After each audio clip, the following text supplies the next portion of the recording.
গরম গরম ভাতে লাউ শাকের চচ্চড়ি দেখুন কত সুন্দর দেখতে হয়েছে। আর কি কি ব্যবহার করেছি আপনাকে বানাতে বানাতে বলে দেব, চলুন। নমস্কার বন্ধুরা, রূপাদি রান্নাঘর অ্যান্ড সুশান্ত থেকে সবাইকে জানাই স্বাগত। আশা করি আপনারা সবাই ভালো আছেন। অনেক ঠান্ডা কমে গেছে, চলে আসছে গরম। দেখে নিচ্ছি বড় বড় পুঁটি মাছ দেখুন, একটাও কাটা ছাড়েনি। কম তেলে ফ্রাই প্যানে এরকম যদি ভাজেন তাহলে পুঁটি মাছগুলো একটাও কাটা বেরোবে না, আর একদম সরা সরা থাকবে। কচি ডোকের লাউ শাক নিয়েছি, একটু শিম, একটি কাঁচা টমেটো, নতুন একটু আলু, আর এটা কিন্তু ওলকপি। দেখলেই আপনারা বুঝতে পারবেন এটা ওলকপি। ওলকপি আর আলু একই রকম সাইজ করে কাটা। এগুলো দেব।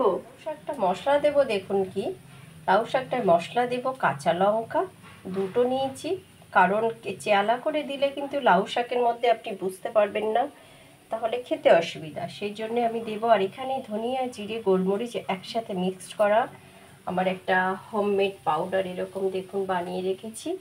এই একসাথে দিয়ে এইভাবে একটু বেটে নেব সবগুলো। এখানে আদা আছে, এটা হলো দেব সর্ষের তেল। আর লাউ শাক বানাতে বেশি তেল লাগবে না, এই দু চামচ মতো তেল দিলাম। দেব আমি এখানে, আমি লাউ শাক সাধারণত চচ্চড়িতে মেথি কম দিয়ে এর মধ্যে সর্ষে, মৌরি আর রাঁধুনি কালো জিরে মিক্সড 5 ফোড়ন দিলাম।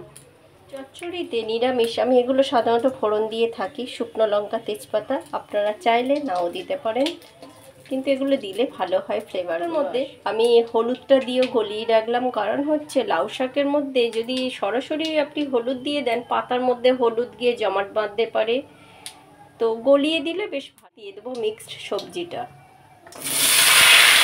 লবণ, কচি পাতা, আর তার সাথে একটা বাঁধাকপির পাতা ছাড়িয়ে দিলাম। আপনারা চাইলে নাও দিতে পারেন, শীতের সময় তো সবজিগুলো দিলে বেশ ভালো। আচ্ছা, একদম 10-15 মিনিট।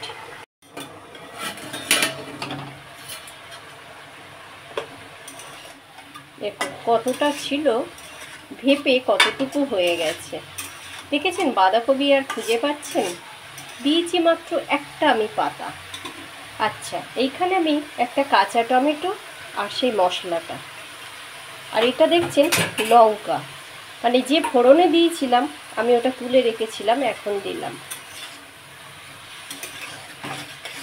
যে সমাহারের তরকারি কিন্তু এটা লাল হবে না, এখানে কোনো কাশ্মীরি লঙ্কা গুঁড়ো ব্যবহার করা যায় না, আর কোনো কষানোর প্রয়োজন আছে বলে আমার মনে হয় না। একদম এবার সেদ্ধর মতো জল দিয়ে দেব, আর নর্মাল জল, কোনো গরম নয়। সবজিগুলো সেদ্ধ হওয়ার জন্য জল আপনার পরিমাণ মতো দিয়ে আবার একটু সবজিগুলো মোটামুটি সেদ্ধ হয়ে গেছে, আর লাউ শাকও সেদ্ধ হয়ে গেছে দেখুন।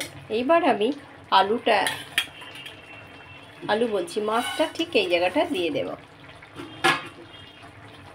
একবার বানিয়ে দেখবেন, এরকম পুঁটি মাছ দিয়ে এরকম লাউ শাক কিন্তু থাকতে হবে, তার সাথে আর যাই কিছু বাদ দেন, লাউ শাক ওলকপিটা রাখবেন। আস্তে করে রসটা একদম শুকিয়ে গেছে দেখুন। এবার আস্তে করে মাঝখান থেকে এইভাবে ফাঁকা করে জাস্ট আস্তে করে এইভাবে উল্টে দেওয়া, কোনো কিন্তু এখানে খুন্তি মারা যাবে না, তাহলে মাছ সব ভেঙে যাবে। আর এরকম ফাঁকা করে দিলে এই যে মাঝখানে যে জলটা বেরিয়েছে এটা শুকিয়ে যাবে খুব কুইক।